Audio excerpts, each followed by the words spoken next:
రాష్ట్ర ప్రభుత్వం మరియు కేంద్ర ప్రభుత్వం మన సూర్యలంక బీచ్కి 97 కోట్ల రూపాయలు సూర్యలంక బీచ్ డెవలప్మెంట్ కోసం శాంక్షన్ చేయడం జరిగింది.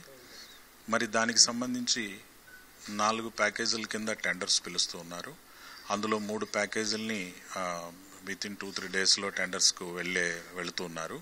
ఇంకొక ప్యాకేజ్ ఏదైతే 4th ప్యాకేజ్ ఉందో పేరళి డ్రైన్లో పేరళి కెనాల్లో వాటర్ క్రూయిజ్ సంబంధించింది 4th ప్యాకేజ్గా ఉంది. దాన్ని కొంచెం 1 వీక్ తర్వాత టేకప్ చేస్తారు. సో ఇవన్నీ కూడా సూర్యలంక యొక్క ముఖ చిత్రం అనేది మారిపోతుంది. దానికి సంబంధించినటువంటి అక్కడ వచ్చేటువంటి టూరిస్టులందరికీ కూడా వాళ్ళకి కావాల్సినటువంటి అన్ని రకాల ఏర్పాట్లు, వాళ్ళ డ్రెస్ చేంజింగ్ రూమ్స్ కానీ, వాళ్ళ షవర్స్ కానీ, వాళ్ళ స్నానాలు చేసుకునే పరిస్థితి కానీ, అట్లా మంచి రెస్టారెంట్స్ కానీ, అట్లానే వాళ్ళకి కావాల్సిన ఫుడ్ కోర్ట్స్ కానీ, అట్లనే పిల్లలు పెద్దలు వాటర్ గేమ్స్, వాటర్ స్పోర్ట్స్ లాంటివి ఆడుకోవడానికి కానీ, వాళ్ళకి కావాల్సినటువంటి పూర్తి స్థాయిలో పార్కింగ్ సదుపాయాలు కానీ, వాళ్ళకి కావాల్సినటువంటి రెస్టారెంట్ నైట్ స్టే చేయడానికి కావాల్సినటువంటి సదుపాయాలు కానీ ఇవన్నీ కూడా దాంట్లో ఉన్నాయి. సో దాని ప్రకారంగా జరుగుతుంది. జరిగినప్పుడు సూర్యలంక బీచ్ అనేది మరింతగా రాష్ట్రంలోనే తలమానికంగా ఒక క్లీన్ బీచ్గా గుర్తింపు రావడమే కాకుండా ఈ ఫెసిలిటీస్ అన్నీ మరింత మంది టూరిస్టుల్ని అట్రాక్ట్ చేయడానికి, మరింత మనకు జీడిపికి కూడా గ్రోత్ రావడానికి ఉపయోగపడుతుంది. మరి మనకు అటు హైదరాబాద్ నుంచి కానీ ఇటు మనకు ఉన్నటువంటి నియర్ బై స్టేట్స్ నుంచి కూడా టూరిస్టులు వచ్చేటువంటి నంబర్స్ ఇంకా పెరిగి చాలా మంచి డెవలప్మెంట్ జరుగుతుంది. అది జిల్లాకు చాలా గ్రోత్ ఇంజన్ లాగా కూడా పనిచేస్తుంది.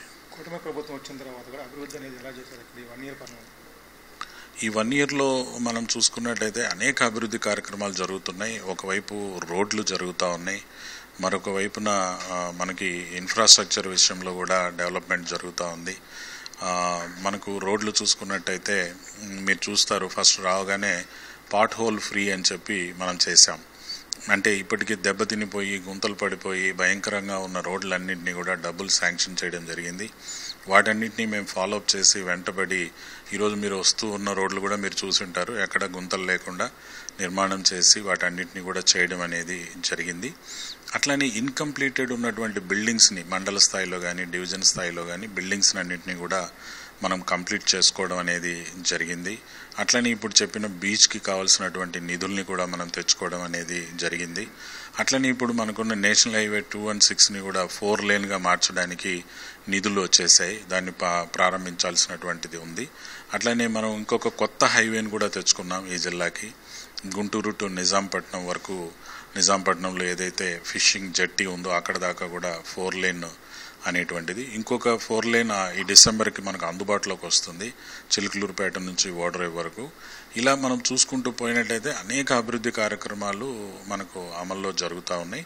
సంక్షేమ కార్యక్రమాలు కూడా పెద్ద ఎత్తున జరుగుతూ ఉన్నాయి.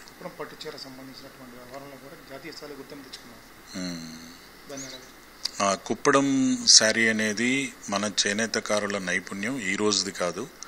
కొన్ని వేల సంవత్సరాల నుంచి చీరాలకు సంబంధించినటువంటి చేనేతకారులు వాళ్ళ యొక్క చేనేత కళా నైపుణ్యంతో వాళ్లకు స్థానికంగా ఒక పేరున్న గుర్తింపు ఉన్నటువంటి కుప్పడం అనే రకానికి చెందినటువంటి దాన్ని వాళ్ళు నేస్తూ దాన్ని మార్కెట్ చేస్తూ ఎప్పటి నుంచో దానికి ఒక పేరు ఉంది.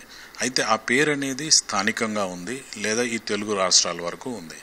సో దాన్ని జాతీయ స్థాయి అంటే దేశంలో ఉన్నటువంటి అన్ని రాష్ట్రాల్లో తెలిసే విధంగా, అన్ని రాష్ట్రాల్లో ఉన్న మహిళలకి అది పరిచయమైనప్పుడు వాళ్ళు దీన్ని ఇంట్రెస్ట్గా కొనేటువంటి విధంగా అనేక ఎగ్జిబిషన్స్లో అక్కడ పెట్టేటువంటి వీటన్నిటిలో కూడా దానికి ప్లేస్ వచ్చే విధంగా ఉండాలంటే నేషనల్ లెవెల్ గుర్తింపు అవసరం. సో మరి ఆ నేషనల్ లెవెల్ గుర్తింపు రావడం కోసం జిల్లా యంత్రాంగం, కలెక్టర్గా నేను అండ్ ప్రజాప్రతినిధులు మేమందరం సమిష్టిగా కృషి చేసి కేంద్ర ప్రభుత్వానికి నివేదించుకోవడం వల్ల దానికి గుర్తింపు వచ్చింది. ఆ గుర్తింపు రావడమే కాదు, ఆ గుర్తింపు వల్ల చేనేత కార్మికులకి మరి మానిటరీగా అంటే వాళ్ళకు ఆర్థికంగా కూడా దాని ప్రతిఫలాలు అందే విధంగా ఇప్పుడు మనం చేయాల్సిన అవసరం ఉంది.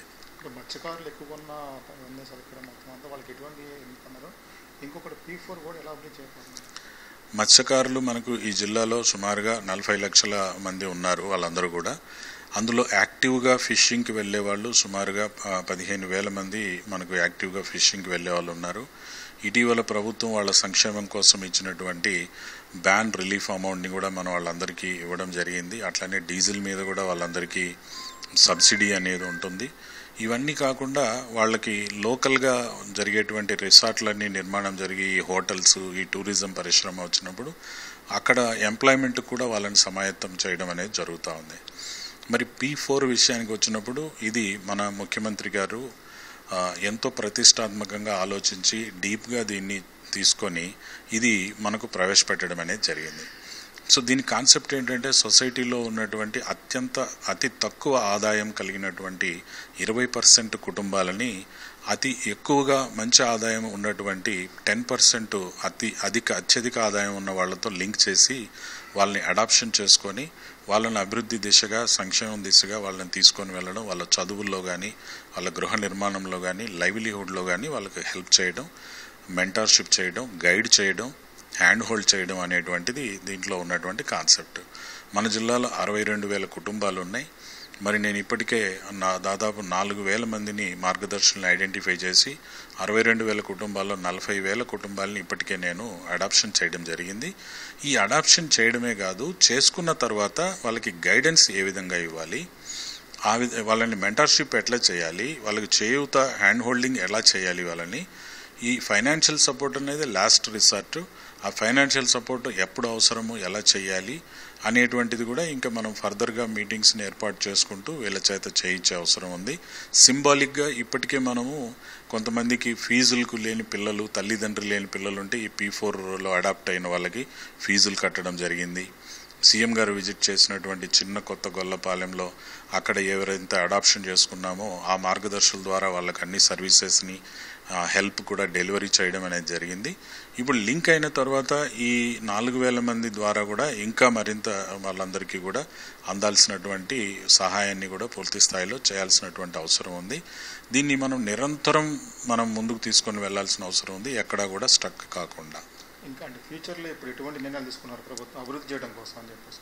P4లోనా? ఇది మూల జనరల్ సార్, బాపట్ల జిల్లా మొత్తం సంబంధించి ఎటువంటి అభివృద్ధి కార్యక్రమాలు చేయబోతున్నారు? మనకు బాపట్లకి మనకి గవర్నమెంట్ నిర్దేశించిన ప్రకారంగా 15.2% గ్రోత్తో మనం ముందుకు వెళ్ళాలి. ఆ విధంగా మనం 15.2% గ్రోత్తో, జిఎస్డిపి గ్రోత్తో మనం ముందుకు వెళ్ళినట్టయితే మన పర్ క్యాపిటా ఇన్కమ్ పెరుగుతుంది. మన పర్ క్యాపిటా ఇన్కమ్ పెరగడంతో పాటు మన ఆ అభివృద్ధి ఫలాలు అనేవి ప్రతి కుటుంబానికి చేరతాయి. ఈ 15% ఏ విధంగా మనం గ్రోత్ సాధించాలనే దానికే కాన్స్టిట్యుయెన్సీ లెవెల్లో విజన్ యాక్షన్ ప్లాన్స్ అనేటివి మనం రెడీ చేసుకున్నాం. జిల్లా స్థాయి విజన్ యాక్షన్ ప్లాన్ కూడా మనం సిద్ధం చేసుకున్నాం. మనం రాబోయే 3-4 రోజుల్లో జిల్లా ఇన్ఛార్జ్ మినిస్టర్ గారు వచ్చి ఒక మేధోమథనం కూడా చేయబోతున్నాం.